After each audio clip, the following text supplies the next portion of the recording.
Good morning, everybody. Okay, so everybody just left the house. Kids are off to school, partner's driving them, and I'm all by myself in the house. And of course, my eyes are very swollen still from yesterday's cry, which was not a big cry. It's just that my eyes really react to that process, and I really couldn't see very well for the rest of the day or night. I couldn't look at screens. I had a headache.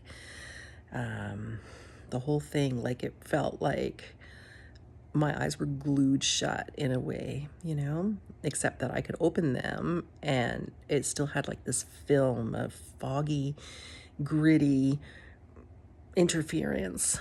So, yuck. I wonder what that is.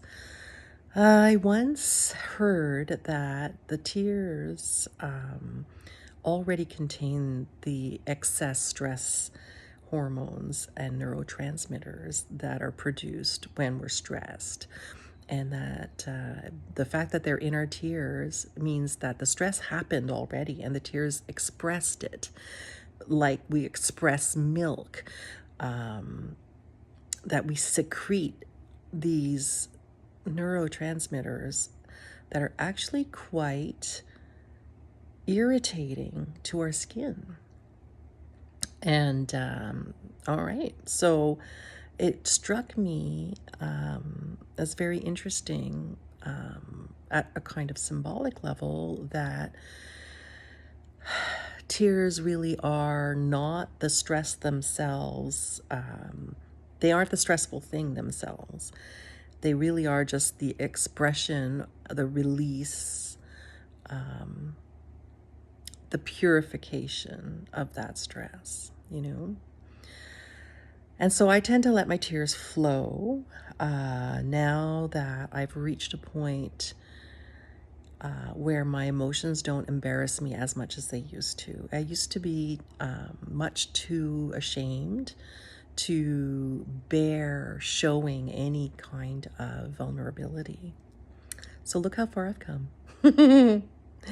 Here I am being very raw and vulnerable with strangers. And I can do that because while I am outwardly vulnerable and seemingly so vulnerable with my emotions, I'm sorry about the dog. Elliot, please, come on. He just doesn't understand.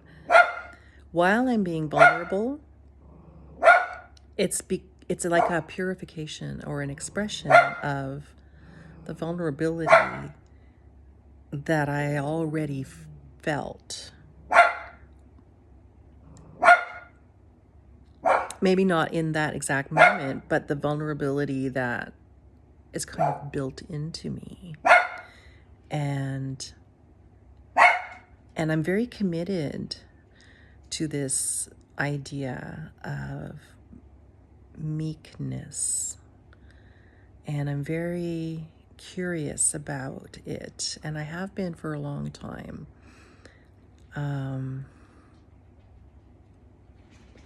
What do we do to the vulnerable? What is their purpose? In this society, there is none. And that's a problem. Because we're a society of real warriors and we have no real experience with vulnerability throughout all the moments of our lives. All right, so that's enough morning philosophy, and it's time to go get medicated. See you tomorrow.